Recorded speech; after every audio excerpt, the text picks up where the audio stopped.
तालियां सभी बच्चे, ये जो हमारे बुजुर्ग जो हैं, मैं इनसे अनुरोध करता हूं कि प्लीज राठी अंकल बैठ जाइए। और मोहित जी यहाँ जाइए, आप आ जाइए, आइए बंद कर दो।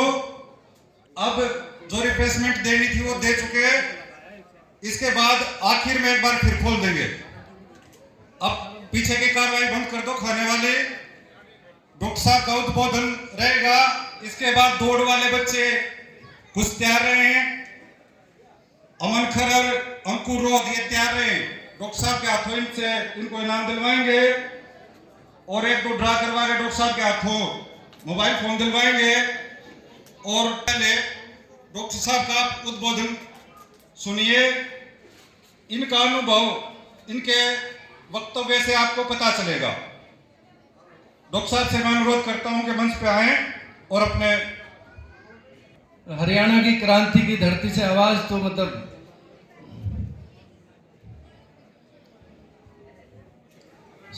हीमोडायनेमिक सिस्टम ठीक रहता है, खून का दौर ठीक रहता है। आजकल युवाओं में भी हार्ट अटैक होने लगा है। कोविड-19 के बाद यंग लोगों में भी हार्ट अटैक शुरू हो गया फायदे। और सबसे बड़ा फायदा ताली बजाने का यह है कि जिनके हाथ की लकीरें बारीक हैं वो लकीरें मोटी हो जाती हैं और लक्ष्मी का वास होता है। ये ताली बजाने में कोई नुकसान नहीं है।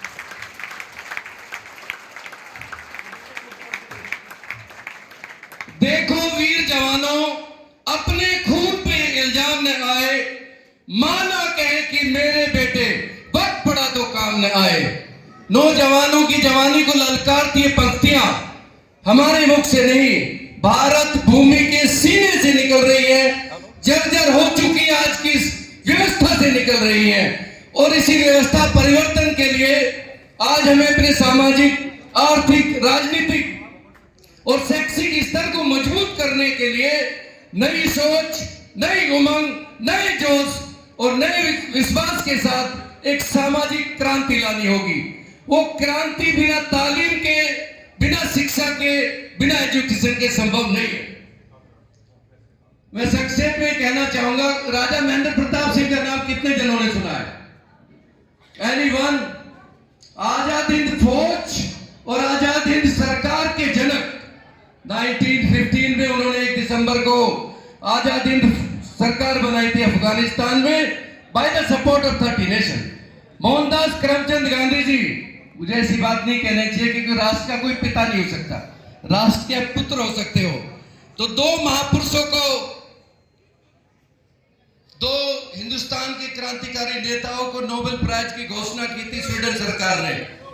हेलो साहब, पहला नाम राजा महेंद्र प्रताप सिंह का था, दूसरा नाम मोहनदास करमचंद गांधी साहब का था। गांधी जी का कत्ल हो गया, जो कि बहुत पहले हो जाना चाहिए था, और राजा महेंद्र प्रताप सिंह के जो पैसा था वो चैरिटी में दे दिया गया। बड़ा दुख होता है कई बार। देखो शहीद आजम भगत सिंह की जिस तस्वीर लगी है, जब शहीद भगत सिंह को फांसी दी गई, जिस रस्सी से शायद फांसी दी गई होगी, वो रस्सी भी शायद 100 बार रोई होगी। नहीं, गलत तो नहीं कह रहा, जात नहीं, बात जहां इंसानियत की होती है वहां मजहब का कोई स्थान नहीं होता। कोई कहता हिंदू खतरे में है, कोई कहता मुसलमान खतरे में है। भाइयों, अगर मजहब का चश्मा उतार कर देखो तो आपको ऐसा महसूस होगा कि आज शहीद भगत सिंह, राजा महेंद्र प्रताप सिंह और पंडित चंद्रशेखर आजाद का हिंदुस्तान खतरे में है, शहीद अब्दुल हमीद का हिंदुस्तान खतरे में है। ये देश सोने की चिड़िया था। कोई मुसलमान इस देश के किराएदार थोड़े हिस्सेदार है। जितनी हिंदुओं की कुर्बानी थी उतनी मुसलमानों की भी थी। तो देश को बचाना है और जो भारत का भविष्य बैठा है, मैं इनसे निवेदन करूंगा बच्चों से कि एलान साहब, मुझे भी 2 बच्चे अगर गोद दे दे। मैं गलती से बैचलर हूँ, शादी नहीं की, मैं कुआरा ही हूँ और मैं कुआरा ही रहूंगा। तो कोई भी काम मेरे लिए दिल्ली में मेडिकल का हो, अस्पताल का हो, आधी रात में तैयार रहूंगा।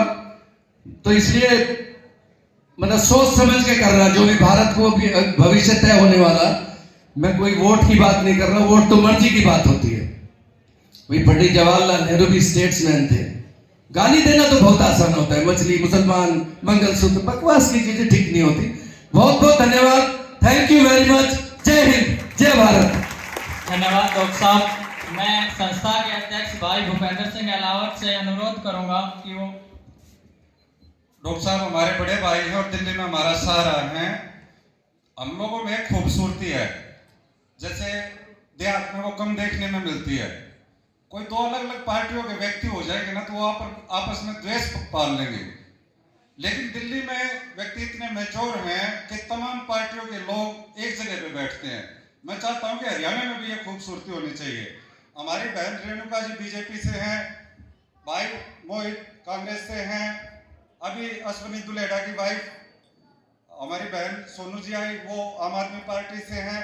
तो तमाम अलग अलग लोगों के विचार हम अपने इस सामाजिक मंच से रखवाते हैं और सबको छूट है कि वो अपने ढंग से जो भी अपना स्वतंत्र विचार रखना चाहें वो रखें। डॉक्टर साहब के साथ जो भी दिल्ली से साथी आए हैं उनसे सभी से मैं अनुरोध करता हूं कि वो मंच पे आ जाएं।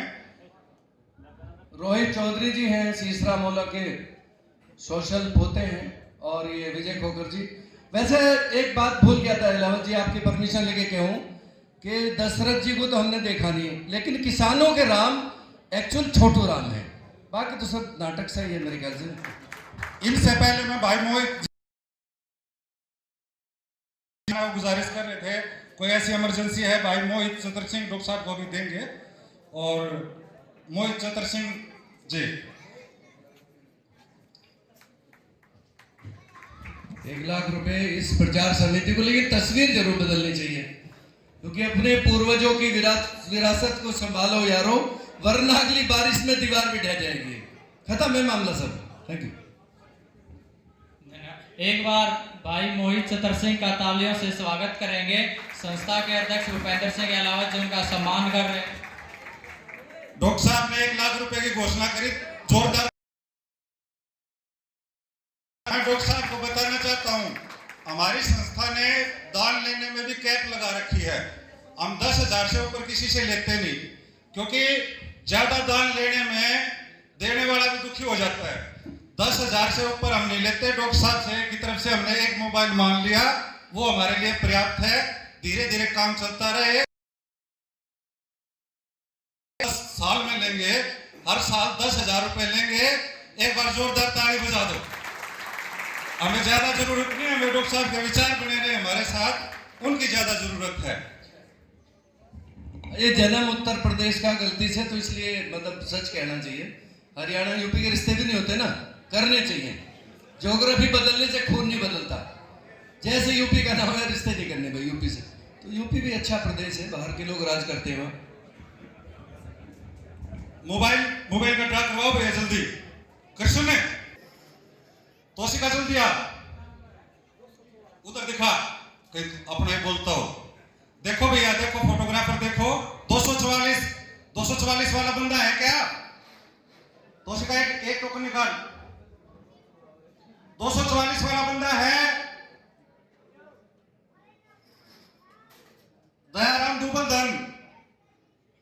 दुबल धन है। 76 दिखाओ आगे दिखाओ। 76 है, क्योंकि हम हाजिर को ही देखते हैं जी, वो मतलब जो हाजिर है 76 रोहित सिवाना, 76 रोहित सिवाना और दयाराम दुबल धन। दयाराम नहीं है शायद, तो इसका कैंसिल हो गया रोहित का। आओ जी, आओ रोहित जी, जल्दी आओ, बीच में आओ। ना सारे मत निकालो, वो मोबाइल लाए।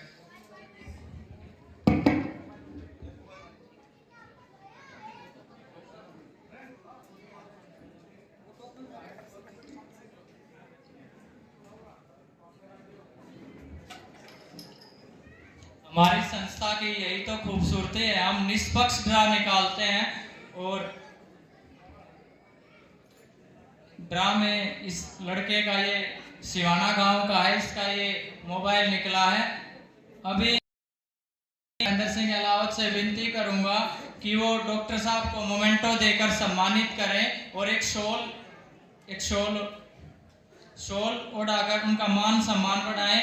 आपसे भी आशा करूंगा कि आप भी तालियों से इनका जोरदार स्वागत करें।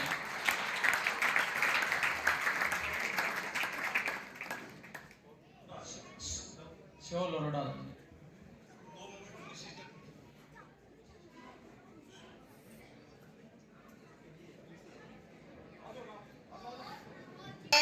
डॉक्टर साहब को मैंने सिर्फ इसलिए बिठाया है कि भाषण सुन के जाएं।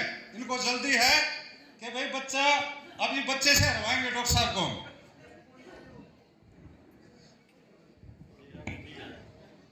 मैं जश्न मेला आप सभी आदरणीयों को प्रणाम करता हूं, विशिष्ट अतिथियों को प्रणाम करता हूं। और जैसा कि आप सभी जानते हैं कि महापुरुष विचार प्रचार समिति युवाओं के लिए कार्य कर रही है और उन युवाओं के लिए कार्य कर रही है जो कहीं ना कहीं आगे चलकर उज्जवल भारत के भविष्य का निर्माण करेंगे। तो इसके लिए आप सभी के बीच में मैं यहाँ खड़ा होकर बोल पा रहा हूँ। यहाँ पर इसमें कहीं ना कहीं श्री भूपेंद्र अहलावत जी का, वीरेंद्र अंकल जी का, योगानंद शास्त्री जी का और पवन मान जी का बहुत बहुत बड़ी भूमिका है कि मैं आप सभी के समक्ष यहाँ बोल पा रहा हूँ। तो आइए आज मदन मोहन समर जी की एक कविता आप सभी के समक्ष प्रस्तुत करता हूँ कि हम असीम मसीह के संयोजन से चित्र बनाया करते हैं, मिला स्वेड के शोणित से नव रंग सजाया करते हैं। प्यार कपोतों से हमको पर बाजों से परहेज नहीं और भारत की तरुणाई को होने देंगे हम निस्तेज नहीं। हम इसकी रज में खेले हैं, हम इसकी रज में खेले हैं, हम इसीलिए अभिमानी हैं। हम धन्य हुए, हम गर्वित हैं क्योंकि हम हिंदुस्तानी हैं। हम धन्य हुए, हम गर्वित। ये वक्त चोरी से घुस के सीमाओं के अंदर आकर हमारे सैनिकों का कोई शीश काट के ले जाए और सोचे कि हिंदुस्तान को झुका देंगे, तो ये संभव नहीं है। इस दुनिया में हिंदुस्तान था, हिंदुस्तान है और हिंदुस्तान रहेगा। ये कभी नष्ट नहीं हो सकता। गूगल पर चलकर देख लीजिएगा, एक नक्शा प्रकृति बनाती है जिसे हिंदुस्तान बोलते हैं। 40 सभ्यताएं समाप्त हो गई, हिंदुस्तान है आज भी। ये वक्त बहुत ही नाजुक है। हम पर हमले दर हमले हैं, दुश्मन का दर्द यही तो है। हम हर हमले पर संभले हैं।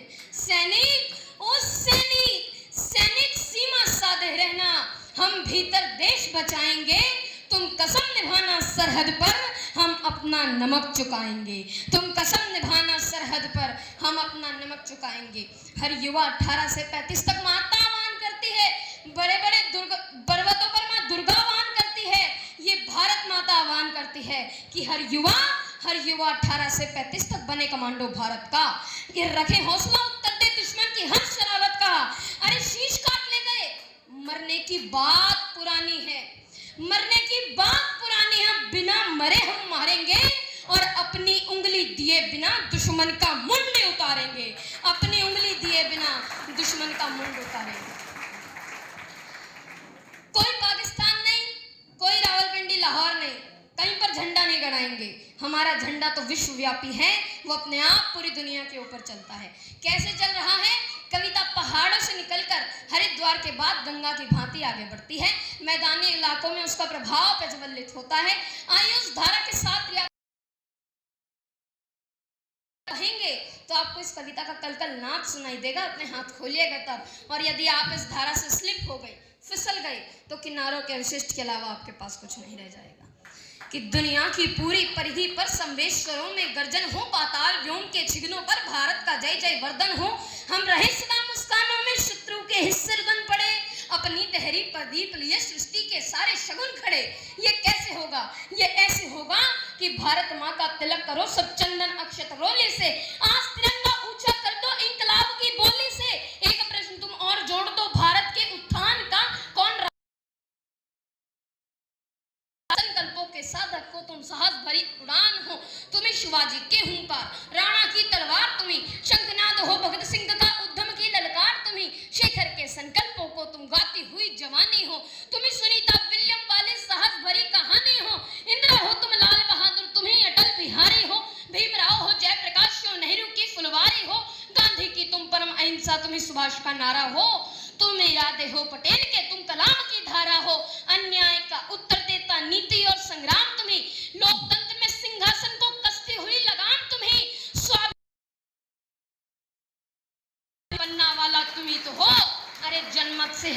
झुकाने वाला अन्ना तुम ही तो हो, जनमत से हर तंत्र झुकाने वाला अन्ना तुम ही तो हो।